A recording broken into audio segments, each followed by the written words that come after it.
Another special year for UND hockey is now in the books, and we're going to do our best to provide closure for it on the next 30 minutes of the season finale of North Dakota Hockey Central.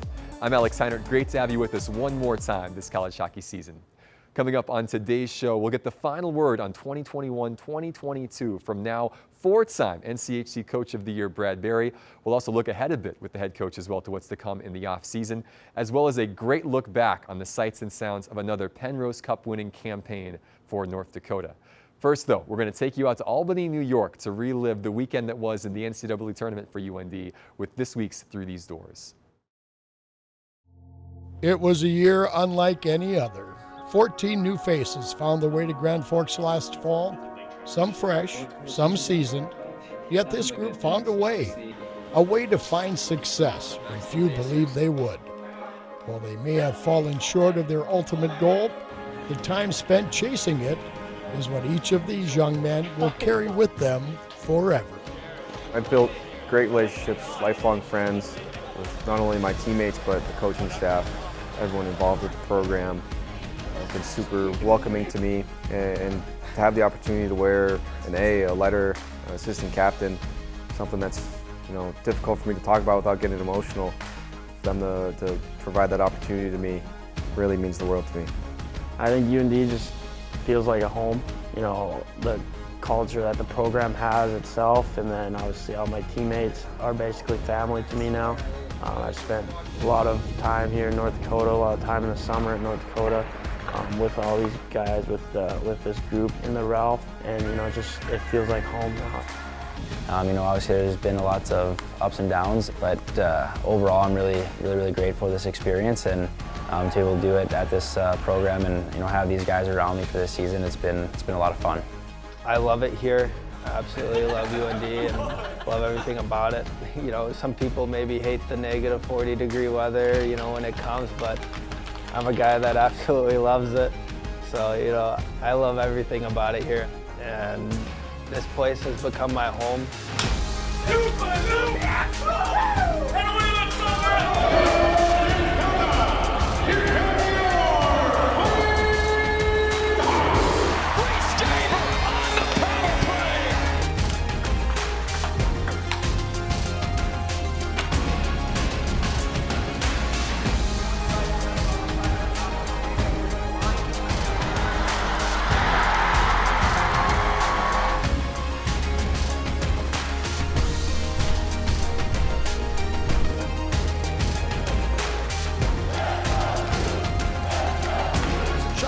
Came out in front. He does. He's got it on his back, Driscoll.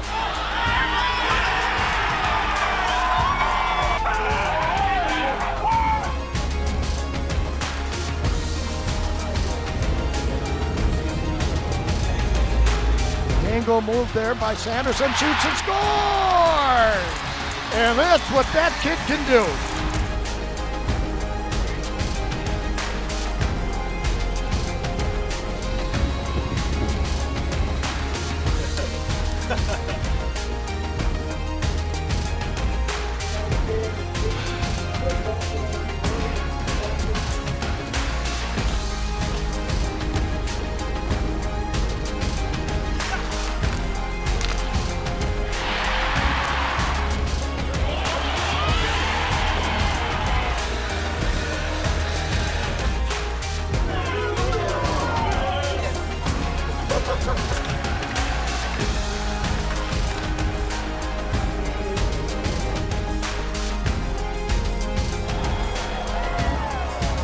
On the far side, snaps a shot and scores!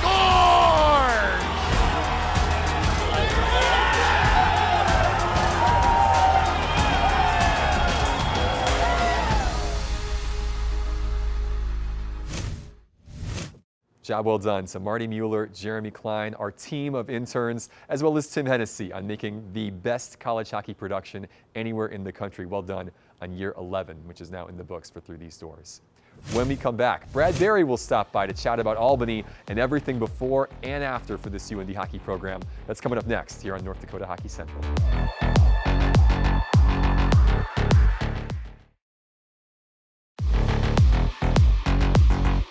Welcome back to North Dakota Hockey Central. I'm proud to be joined by UND head coach Brad Berry after another special season for this man and his program. Brad, thanks for taking some time today. Thanks, Alex. Great to be here. Yeah, let's start with the NCAA Tournament. You were out in Albany, New York this past week. We expected a tight, physical game against a good Notre Dame team. That's exactly what we got in the first round. Yeah, it was everything that was expected to be, right? Two very good teams defensively. I like to think that we had a little bit more offense in us, but that night, it just didn't happen. And, it was a typical college hockey game this time of year. You're seeing a lot of games in the regionals, in postseason play in the national tournament that are one-goal games. There's not a lot of ice out there, and it was no different that night. And, I'm just proud of the way our guys battled, through that game and through all the year of trying to get through some adversity with some success. Yeah, that first period was especially cagey, both teams feeling each other out. There were only 8 combined shots on goal through the opening 20 minutes until Brent Johnson made the breakthrough late in the period. Yeah, you know what, it was a situation where I think both teams were kind of feeling each other out, like you said, a little bit, but at the end of the day, I thought we had a pretty good jump, and it was great to get the first goal. And analytics say when you score that first goal, you have a really good chance to win, and we did have opportunities to win with a penalty shot and a couple power plays and different things like that. But at the end of the day, I thought I was proud of the way our guys battled. Yeah, no, 100%. Yeah. So you take the 1-0 advantage going into intermission. They scored just a minute into the second period. What did you see on their goal? Yeah, you know what? It was a situation. We always talk about managing the puck through the neutral zone, and I think it's probably a play that we want back. A situation where I think we tried to make a pass through the neutral zone, it bounced off a foot right onto their tape, and kind of caught us off guard a little bit. And I think one of the slaggards came in and made a nice play off of a half breakaway and tied the game up. But I think we had some resolve in us. It didn't shake us, and I thought we got back to what we needed to do. Yeah, there was an opportunity in that third period for you to make that play on a penalty shot. Reese Gaber gets taken down on the breakaway. Penalty shots don't get called very often in the postseason, but this was a clear call, though. Yeah, so hands out to the ref as far as making that call, because that's always tough to make a call as far as a penalty shot, especially in postseason play. But, there's no better guy to have the puck on his tape than Reese Gaber. And, I know he was very frustrated when he came back to the bench because he felt, he wanted a better shot or quality shot to try to score that goal. But, I thought his game elevated after that penalty shot. He was very, disappointed, and you could tell in his play after he had a point of emphasis of trying to be an impact player, and I thought he was. Yeah, you got a power play late in regulation to try and win it. They end up getting a great look at the end of the game off a rebound and score just as the horn sounds. What's going through your minds? A lot. Yeah. I think the first thing is when the puck goes in the net and you see it go in, then you go, our season's over, kind of thing. But I think the message was, especially how tight it was to the buzzer, to the light, to whatever you want to clock, whatever you want to call it, there's always a chance. And every goal in the NCAA is reviewed, everything, offsides, high sticks, everything. And no different than that. They looked at the clocks and it didn't sync up, and they called it a no goal, which gave us new life. And I firmly believed that it was our game. I firmly believe. Obviously, expiration of the period, we go into overtime, and it kind of gives you a boost. And again, we had the power play coming out. We had 26 seconds left. We got into the zone, we turned the puck over, and that's where we took the penalty to give them the power play. So again, like I said, we had the momentum, we just didn't execute in a couple different areas. Yeah, that review, by the way, at the end of regulation was long. I mean, over 10 minutes long. Yeah.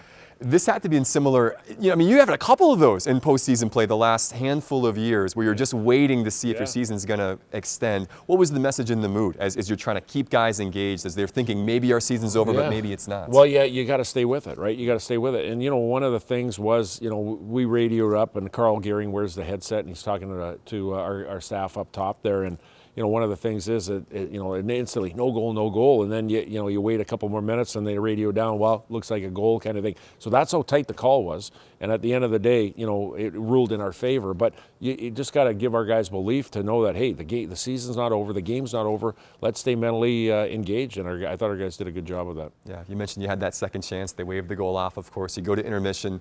You come out, and then they get a power play, and then they find a way to get the game winner in the end. Yeah, and again, it sounds so cliche all the time about, what's going to be the difference, in games, and it comes down to power play, penalty kill. And, we didn't score a power play goal, they score one. And at the end of the day, that was the difference. And, And again, you never like to pinpoint it, but it is what it is. And again, like I said, they made one more play than we did. Yeah. As a coach, in the aftermath of a sudden death defeat like this that ends the season, how difficult is that as you try and console the guys and help them, pick themselves up after such a difficult fight and a long season for your group? That's a great question. And again, it was tough. Anytime your season comes to an end, it's finality. It's a situation where you kind of go back in your mind about all the hard work that you put into this program. And I'm not talking myself or my staff.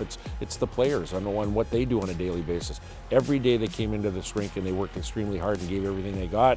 And to see a season end like that, it was tough, and your heart goes out for the seniors, the Connor Fords, the Zach Driscolls that don't have an eligibility runs out and they don't have another chance at it. But you know what? I think they got a lot out of this year, and they're thankful for that, and they're going to be successful in their careers going forward. But I guess the last message for me, Alex, was, one game doesn't define us as a team. One game, us losing that game didn't define us and what we're all about. When you really think about it, when you got 14 guys coming in with 13 returners, if you would have told us that where we'd be at the end of the year, at the beginning of the year, probably wouldn't have given it much thought. But I think it's a competitive nature in us that we wanted more. And when we get to that level, we wanted to hang that green banner, and that's going to be the motivation for us going forward. Yeah, after the game, and you said this throughout the season as well, just the pride that you've got in the group of guys, the effort they put out, that really showed in your post-game press conference how much this group meant to you this year. That did, really did. And for me, I'm not going to say how old I am, I'm an old guy, but at the end of the day, this was one of the most special teams I've been around as a player and as a coach, just because of all the different personalities coming into our program that made up of a team first mentality that was on the same page, and they accomplished a lot. And again, I'm going to miss some of these guys for sure. Yeah, well, we're going to talk more with Brad coming up after the break, including some plans for the off season. Stay with us here on North Dakota Hockey Central.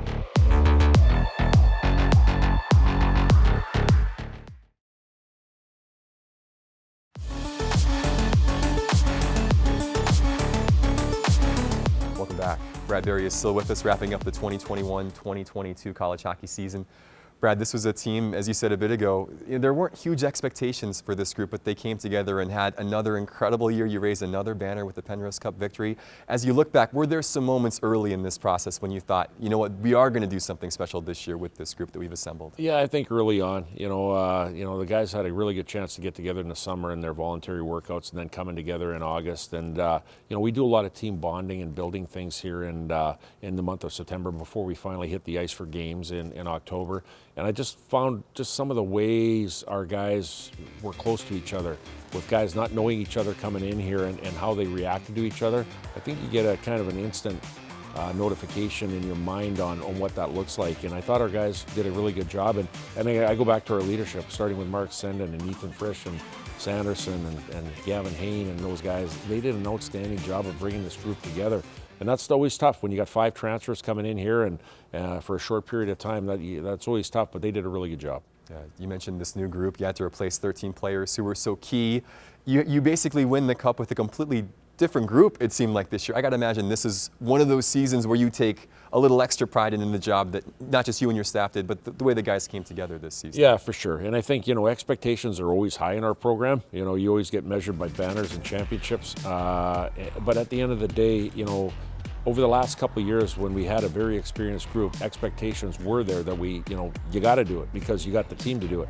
And this year, not so much where, you got a young team, it's going to be a rebuild year. And we never like to talk about rebuild years because we feel that, expectations are high, but the standard in our culture is high. The standard is a standard, and doesn't matter who's in our program. And we took that approach into our group this year with COVID and illnesses and injuries.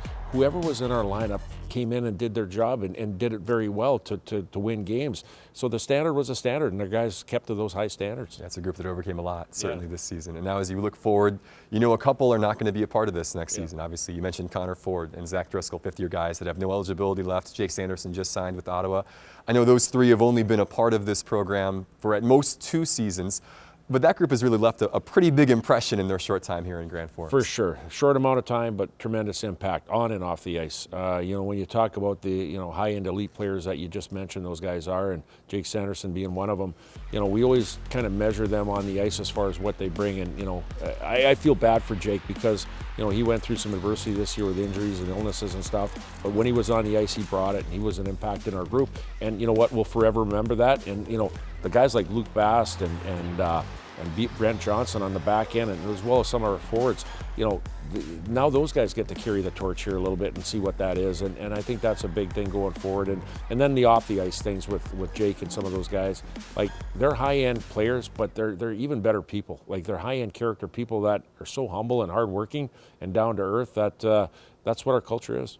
As you look now at building a team for next season, certainly not nearly as many holes to plug in as we saw from this past off season, but the transfer portal is still there. You're going to have a chance to find key players to come in right away. How do you approach that aspect of this team building moving into 2022, 2023? And that's another great question, because it's here and it's here to stay. And again, we utilize it, and hopefully people understand in the right way. It helped us tremendously this year with the guys we brought in, knowing that we had huge turnover. I don't think we're going to go into that deep as far as the numbers wise next year of bringing somebody in. But in saying that, it's got to be the right fit. And what I mean by that is, number one, you got to be an outstanding player to come into our program. But even more so, you have to be an outstanding person. We just talked about the character of some of the guys leaving our program. You got to be a great person to come in. So if the boxes check in a couple of regards on somebody that enters the portal, we'll take a look at it. But we feel that we have a really good group coming back. We do have some really good committed recruits already. And again, we want to make sure that we keep our family strong here with what we have already. Yeah, expectations will probably be high again for this group coming back next year as always. And last thing for you, Brad, as we transition to off-season, there's not really an off-season for this program. You're always moving forward. What do the next couple months look like before we get to practice resuming back in September? Well, we have to take a week off NCAA-wise. We're going to give our guys a week off here, and then gradually we'll get back together. And for us as coaches, we can't go on the ice with our guys here, but Mark Pullman's going to be a big part in the strengths and conditioning side of it. So we'll integrate some workouts here till we go into an 8-week hour period here from here on in, and we'll be a big part of trying to get our guys through a conditioning program till middle of May, till they go home, till school ends. And then we have voluntary workouts. Again, not mandatory, but voluntary workouts where guys will come in and work out with Coach Pullman, and they'll take some summer school if they want, and we'll get better together as a team. And I think that is where you start building your team. And it's going to be so important this year, too, with our returning players, with the new guys coming in. Yeah, always building, always pushing that tradition of excellence moving forward. Absolutely. So, Brad, that's going to do it for our time together for this year. Again, a joy and a privilege covering this program again. Thanks again for being so gracious with your time this year. Always a lot of fun. It's been great. And I just got to want to say thank you and your staff and Midco for everything you do. You guys are elite. You're first class, and again, I know a lot of our guys are coming back, and we want you guys back next year here again. So we would be okay with that if that worked out. So appreciate it. Brad Berry, stick around. More to come as we wrap up the season finale of North Dakota Hockey Central.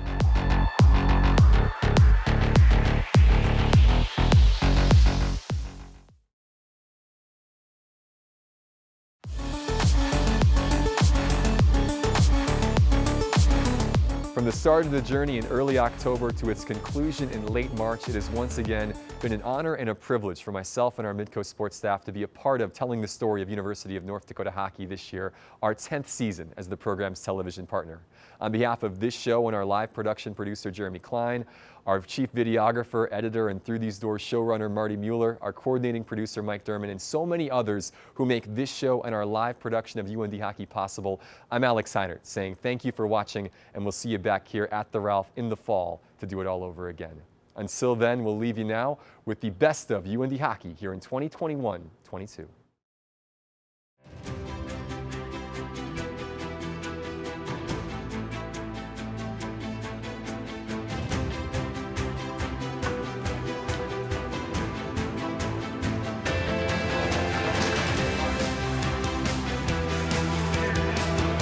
Tonight, it is for real. You never know what's going to happen with 14 new guys and a whole new group.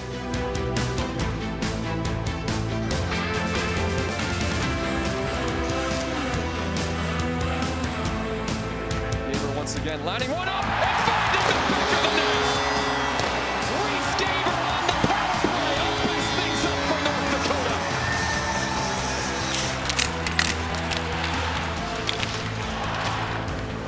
Big hit by Tyler Clevin, my goodness. Slides it over, Sanderson, look at the move by Sanderson, he scores! He's been making special plays night in and night out, but tonight he has been extra special.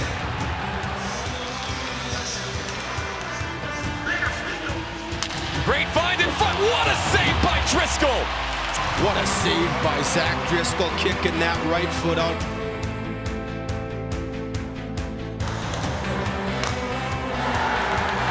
Calder finding Booty in front. Brenton Booty. Louis Chamberlain finding German Haid, who finds the back of the net.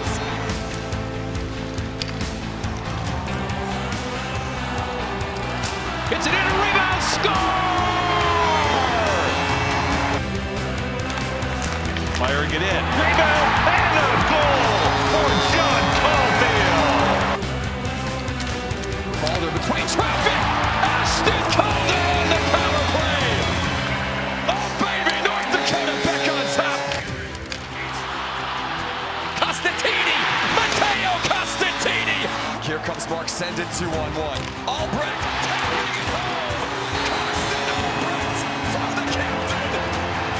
Onside to Senden. Mark Senden, the captain, on the power play, makes it 2-0.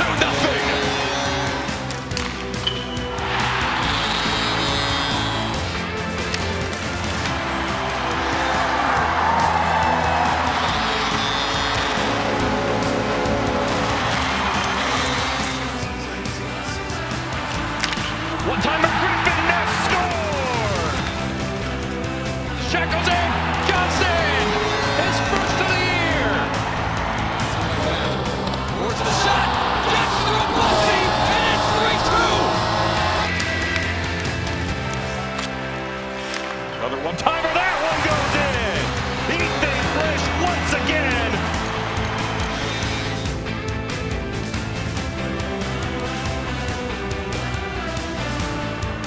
Weissender is in, the shot, Driscoll with the save. Oh, and another save. Dick Levin on the far side, snaps a shot and scores! It's a three-peat for UND. Let's go!